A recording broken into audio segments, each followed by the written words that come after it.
Hello, good afternoon. Hey, Judy. Could everyone take your seats, please? Good to see so many familiar faces here, so many friends.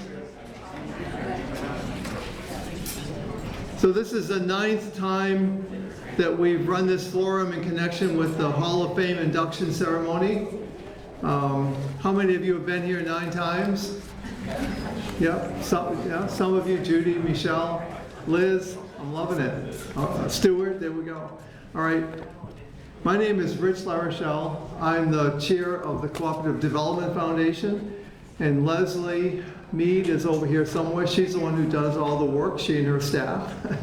We just stand up here and say what she gives us to say.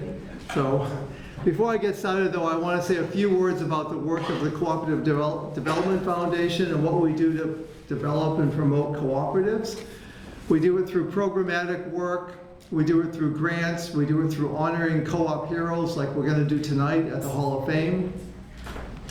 With regard to programmatic work, much of our work recently has been around home health care co-op development, and we featured that topic at some of our conferences in the last couple of years. These are worker co-ops that make a difference in the lives of people day in and day out, bringing home care to people in need. On the grant making side, we make grants through both our operating revenues and through designated funds. These funds include the Howard Bowers Fund for food co-ops, and our newest fund, the Cooperative Education Fund, which came as a result of grant money coming in through the Cooperative Foundation. We are also, trying to go forward here. Oh, there we go, whoops. Okay, little problems here. Let's go back a slide. So we're also involved in helping cooperatives in the case of disaster recovery. And we have been involved particularly in Puerto Rico, making over $180,000 in grants available to the island in 2018. But we provide this service to other cooperative organizations like NRECA, NCG, and others. And we also recognize significant career accomplishment through the induction in the Co-op Hall of Fame. And looking out at the audience, I see several people here who are part of that, who've been honored in that way. So a year ago, we received a grant from the Robert Wood Johnson Foundation, and we've used that grant to do research to measure the impact of cooperatives on their communities. So the program today will highlight the first 2 products of that work, again, centered around highlighting and measuring how co-ops have a positive impact on their communities. Our first speaker is Brent Thedos. He's a co-author of the ABCs of Cooperative Impact, the 7-factor impact measure developed by the Urban Institute. Brent will be followed by Margaret Lund, whose research applied the impact framework in looking at 6 cooperative sectors. So let me turn this over to Brett.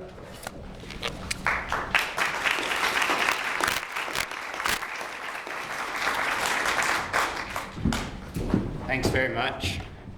Excited to be with you all today and look forward to a good dialogue. This has been a fun partnership with Leslie and Doug, and I learned a lot, and hope that we made a contribution. And it's also been fun to partner with Margaret as she's been able to dig into some of the examples and put meat on these bones. So thanks, good to be with you. Okay, you've got the publication, so everything I say you can just capture in words, but let me jump in. So what were we trying to do? We were trying to understand how co-ops contribute in participation, in growth, in stability, in sustainability, and equity. And how would we measure that sort of activity across such a broad and diverse group of actors? What is the unifying theme when we're trying to message about the impact, the efficacy of this sector. How do we do that? That's the challenge that we signed up to undertake. So specifically in terms of a task, we are creating a streamlined, unified framework for metrics and measurement across different cooperative types. We included both outputs, that's the things you're immediately doing, as well as outcomes, the broader effect of those things over time. We looked at immediate participants, and we also wanted to understand the communities that they're nested in. We focused on how co-ops could build equitable, healthy, and sustainable communities. That was the frame or the lens that we were bringing to this work. For approach, we reviewed the literature, and there is a literature, more so for some co-op sectors than for others. We talked to a bunch of you, including some people in this room, so thank you. And at co-ops themselves and representatives or associations. And then we had a draft framework session where we got torn apart, where we got constructive criticism and came out with a revised version. Okay, so let's get into the actual substance. So here are our ABCs. We actually didn't seek out to make a cute series of letters. It just actually unfolded that way. So we thought we would take advantage of it to help people remember. So A is about access, and I'll get into the definition of each of these in a minute. B is about business sustainability. C is about community commitment. D is about democratic governance and empowerment. E is about equity, diversity, and inclusion. F is about financial security and advancement for workers. And G is about growth. Okay, so let's dig into these with a little bit more detail. We're defining access as the process whereby a cooperative can increase access to affordable quality products, services, supplies, and markets, can lower costs, and especially do so in communities seen as higher risk or underserved. So we hope that this concept of access resonates across the different types of cooperatives that you're active in. And obviously the specific exact metric of how that's going to look is going to be somewhat different. But what we are hoping to articulate in advance is that co-ops of every shade and color and stripe can measure access and how they're increasing access for their communities that they're targeted on. So let me help put a little bit of example to how that could look. And so what we have in the paper that you all have is a look at how this might play out for some industry sectors more than others, and how it would play out differently. So these are our groupings of different types of credit unions. We've got the consumer ones, different types of co-ops. We've got the consumer ones, and so all of the details are in the paper, but I just wanted to lift up a couple for credit unions. So how could Carla measure access for her credit union? How could you do that? Well, we think there's a couple key ways that could happen. Have you had an effect on expanding account and product availability in the communities and with the populations that you're trying to serve? Do you have or do you bring more flexible underwriting standards than do other financial institutions? Do you have lower rates or fees? You want lower rates on borrowing, maybe you want higher rates paid out on savings. Do you have more personalized customer service? Do you have can you show a decreased use of high-cost alternative financial services like payday lending? And can you ultimately point to improved financial health for your consumers? So these are ways that credit unions can measure access. So we've got some conceptual ways to articulate how that could be measured for different types of co-ops there. So let's turn to B, business sustainability. A cooperative business structure can increase firm survival and profitability through higher and less volatile revenues, lower costs, and focus on long-term outcomes, including scaling the cooperative to compete with multinationals. So how would you measure business sustainability for the co-op?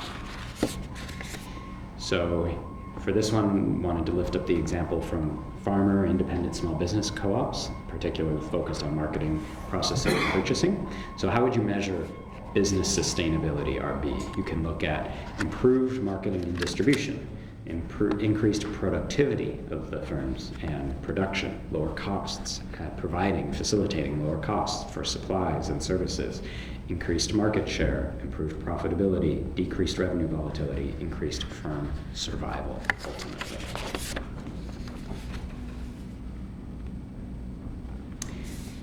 Community commitment. A community-focused cooperative is committed to being a good neighbor through education, financial support, facility use, environmentally sound business practices. You're going to hear some neat examples of these. So we thought this was a cross-cutting theme that that co-ops could measure just that, the extent to which they are providing education supports in their communities, financial supports, volunteer hours, facilities to be used that reflect the values of their community. Democratic governance and empowerment is obviously central to co-ops. And in a well-functioning cooperative then, and this can be measured, cooperatives, membership actively participates and shapes the mission and decisions of the organization, which translates into broader, this is the moving out, radiating out, broader civic and political involvement for people who are participating in the co-ops. And so it's worth acknowledging at this point, but this is true for all of the indicators, that what we're not saying is inherently all co-ops are good at all of these different things. That's not the point of an indicator. The temperature is a gauge. A thermometer is a gauge of the temperature. It's not saying it's always at this level. And so by looking at these metrics, what you can do in part for your own organizations is begin to understand, well, how are we measuring up? You could even do that to compare among some peer organizations. And you could certainly use that from an advocacy perspective of we're different from these people because of these established metrics that we can demonstrate. Okay, so what does democratic governance look like? Exactly that. We can measure participation, and the way that's going to be actually operationalized is a little bit different in some of the different co-op structures, but the broader metric that we're looking for is participation and shaping decision-making and empowering broader community. E, equity, diversity, inclusion. To be an effective contributor to its community, cooperative membership reflects the community in terms of racial composition, gender, age, abilities, and historically excluded communities and individuals have a voice and they have leadership opportunities. So we think that's, again, a pretty cross-cutting